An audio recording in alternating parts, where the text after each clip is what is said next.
नमस्कार, आप देख रहे हैं सी न्यूज भारत। मैं हूं आपके साथ स्नेहा सिंह। वक्त हो गया है न्यूज आवर का। जनपद पीलीभीत के बहुजन समाज पार्टी के जिला अध्यक्ष चंद्रशेखर आजाद के द्वारा पूरनपुर में एक प्रेस कॉन्फ्रेंस का आयोजन किया गया। इस प्रेस वार्ता में चंद्रशेखर आजाद ने बसपा की पिछली सरकार में उपलब्धियां गिनाई। आगे उन्होंने बताया कि 2022 के चुनाव में बहुजन समाज पार्टी पूरे प्रदेश में अपने प्रत्याशी उतारेगी और अपनी सरकार बनाएगी। आगे चंद्रशेखर आजाद ने भाजपा सरकार पर निशाना साधते हुए कहा कि भाजपा सरकार में महंगाई चरम पर पहुंच चुकी है और शिक्षा स्तर भी काफी गिर चुका है। वहीं पेट्रोल डीजल के रेट भी लगातार बढ़ने से अन्नदाता किसानों को मुसीबत का सामना करना पड़ रहा है और फ्री गल्ला देकर गरीबों को आलसी करने का कार्य किया जा रहा है। इस प्रेस वार्ता के दौरान मुख्य सेक्टर प्रभारी बरेली मंडल प्रेम गौतम तथा देवस्वरूप आर्य सुल्तानपुर से उमाशंकर सहित तमाम अधिकारी व पदाधिकारी मौजूद रहे।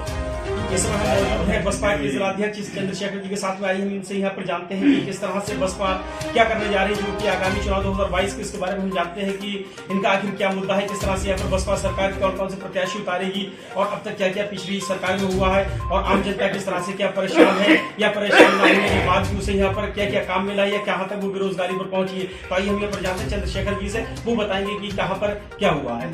तो जैसा कि इस समय हम आपसे बात जानना चाहेंगे चंद्रशेखर जी कि बसपा सरकार पिछली बार जो रही उसमें काफी काम हुआ है, क्या आप बताएं कि भाजपा सरकार में बसपा सरकार में कितना फर्क रहा है? मैं बहुजन समाज पार्टी की मुखिया बहन कुमारी मायावती जी व उनके सारे पदाधिकारी व उनके सारे चिंतक और सारे उनके कार्यकर्तागण बहन जी के ही निर्देशानुसार, बहन जी के ही आदेशानुसार कार्य करते हैं। बहन जी खुद 18 घंटे वर्क करके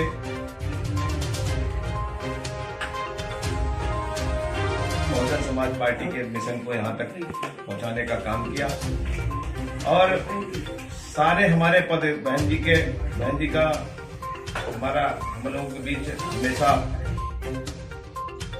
हमेशा उनका कहना रहता है कि हमारा हर पदाधिकारी व हर कार्यकर्ता काम करने में विश्वास रखे, ना कि जुमलेबाजों की तरह, जुमलेबाजों की जो सरकार है कि हम जनता को झूठे वादे करके 15 लाख देंगे, किसानों के हित में काम करेंगे, रोजगार देंगे। ऐसा कोई भी इस सरकार में उनका जो है कोई भी उन्होंने कार्य नहीं किया है।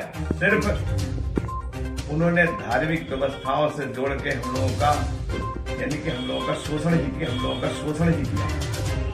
अच्छा, जैसा कि अभी हम देख रहे हैं कि 19 के बाद से शिक्षा का स्तर काफी घट चुका है, इस बारे में क्या कहना चाहेंगे? शिक्षा का स्तर कहाँ तक पहुंचा है और आज शिक्षा न होने से किस तरह से क्या फर्क पड़ा है?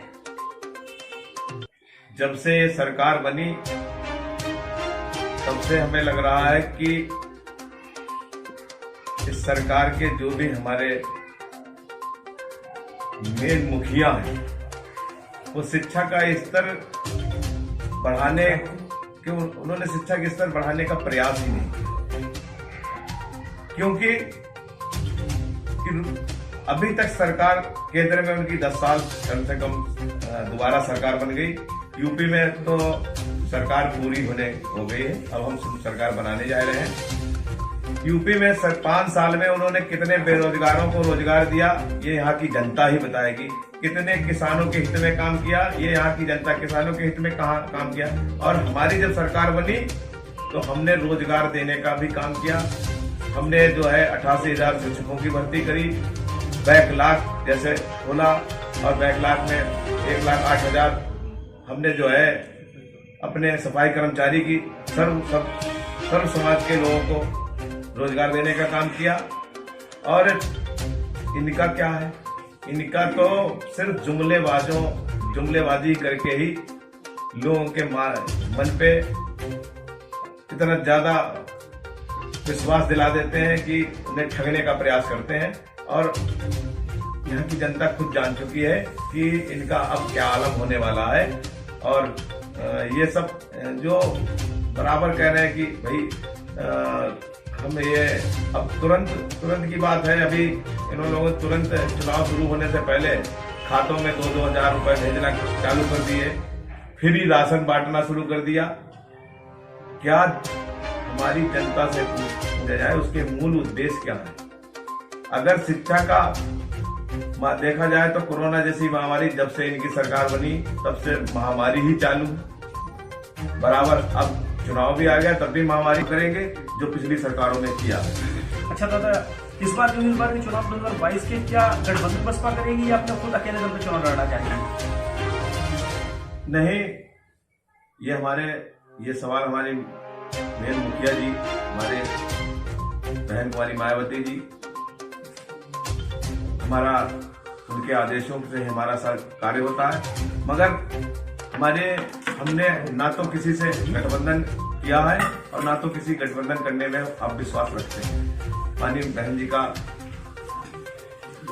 का हम लोगों को बहन जी का बराबर ट्वीट के माध्यम से आया है, बराबर ट्वीट बहन जी कर रही हैं, उनको देख भी रहे होंगे, पूरा देश देख रहा है कि किसी प्रकार का किसी से गठबंधन नहीं। हम लोग अपनी पूर्ण बहुमत की सरकार पूर्ण अपनी ताकत से बनाने जा रहे हैं और किसी के साथ कोई गठबंधन नहीं। बस एक आखिरी सवाल करना चाहूंगा, क्या जिला पीलीभीत में चारों विधानसभा क्षेत्रों से आप प्रत्याशी उतारेंगे? ये तो बहुजन समाज पार्टी हर बार यानी कि सारी सीटों पर चुनाव लड़ी, इस बार भी लड़ेगी और चारों विधानसभाओं पे हम अपने मजबूत प्रत्याशी उतारने का बराबर प्रयास कर रहे हैं। और हमने जो है सबसे पहले पीलीभीत जनपद में हमने एक सीट की बहन जी के आदेशानुसार उस सीट पे घोषणा भी हो चुकी है। बीसलपुर से हमारे अनीश अहमद का फूल बाबू जी प्रत्याशी घोषित हो चुके हैं। उनकी जो है अभी तत्काल 6 तारीख को घोषणा भी हो गई है बहन जी के आदेशानुसार। और बहन जी ने उनको जो है सारी जनता से अपील भी की है कि माननीय फूल बाबू जी को वहां से विजयी बना के भेजे। और बाकी 3 हमारी सीटें हैं, वहां पे बराबर प्रयास चल रहा है और जल्द से जल्द उनका हम रिजल्ट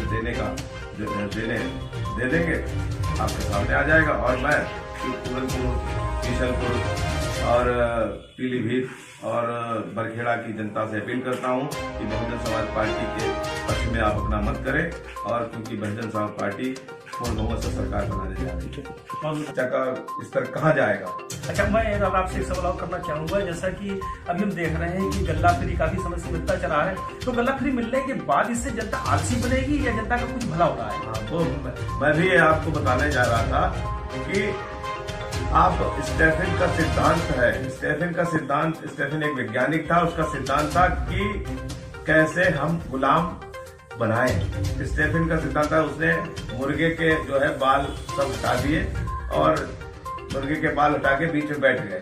बीच में बैठने के बाद में चारों तरफ अनाज बिखेर दिया, तो वो मुर्गा जो है चारों तरफ उन्हें अनाज खा रहे, तो धीरे धीरे स्टेफन वहां से वहां चला गया, तो मुर्गे के बच्चे वहां उसके साथ ही चलते चले गए। तो यही है हमारी जनता को, यहाँ की भोली भाली जनता को ये लोग गुमराह कर रहे हैं। जो थोड़ा अनाज दे रहे हैं, थोड़ा पैसा दे रहे हैं, वो हमको यानी कि जब सोचने लगता है कि आदमी को आलसी बनाने का काम कर रहे हैं। कि जब आप बताइए, जब आदमी जब खाने को आप 1 महीने दे देंगे वो अलग खुश हो जाएगा, 1000 रुपए दे देंगे खड़ा हो जाएगा, उससे क्या मूल उद्देश्य हमारे पूरे हो रहे हैं? केवल खाना। उसके बाद क्या करना चाह रहे हैं? उसके बाद ये अनाज सब बंद कर देंगे। अब बंद करने के बाद फिर कहेंगे प्राइवेट सेक्टर में आरक्षण खत्म कर दे रहे हैं, प्राइवेट सेक्टर में भर्ती नहीं करेंगे। उसके बाद तुम्हें गुलाम बना देंगे कि भाई तुम्हें अगर फैक्ट्री में काम करना है तो तुम आओ मेरे पास। इनका मूल उद्देश्य है कि भूख लगेगी तो इनके पास जाओगे। यही भोली वाली जनता को ये जो है ठगने का काम कर रहे हैं। और मैं चाहता हूं कि मैं पूरा डॉक्टर B.R. अम्बेडकर साहब के उद्देश्यों का, मैं B.R. अम्बेडकर साहब अगर ना होते, भारत का संविधान ना होता, तो ये लोग जो है पूरी तरीके से भारत को बेचने का काम करते। अच्छा दादा, जैसा कि 2007 में चमत्कार दिखाया था बसपा ने, क्या आपको लगता है कि इस बार फिर ऐसा कोई चमत्कार होगा? बहुजन समाज पार्टी, हमेशा हम बार बार कह रहे हैं कि बहुजन समाज पार्टी की जब मुखिया 24 घंटे काम करती हैं और काम करने में विश्वास करती हैं, तो प्रत्येक कार्यकर्ता और प्रत्येक पदाधिकारी, प्रत्येक हमारा शुभचिंतक उसने जमीनी स्तर पर काम किया है और ये विश्वास मैं आपको दिलाता हूं कि 2022 में हम सरकार बनाएंगे और नए उद्देश्यों के साथ, नई उमंगों के साथ इस देश को, इस प्रदेश को सजाने का काम करेंगे जो पिछली सरकारों में किया है। अच्छा दादा, इस बार पीलीभीत से सी न्यूज संवाददाता हैदर खान की रिपोर्ट। फिलहाल इस खबर में बस इतना ही। देश विदेश की ऐसी तमाम खबरों को देखने के लिए बने रहें सी न्यूज भारत के साथ।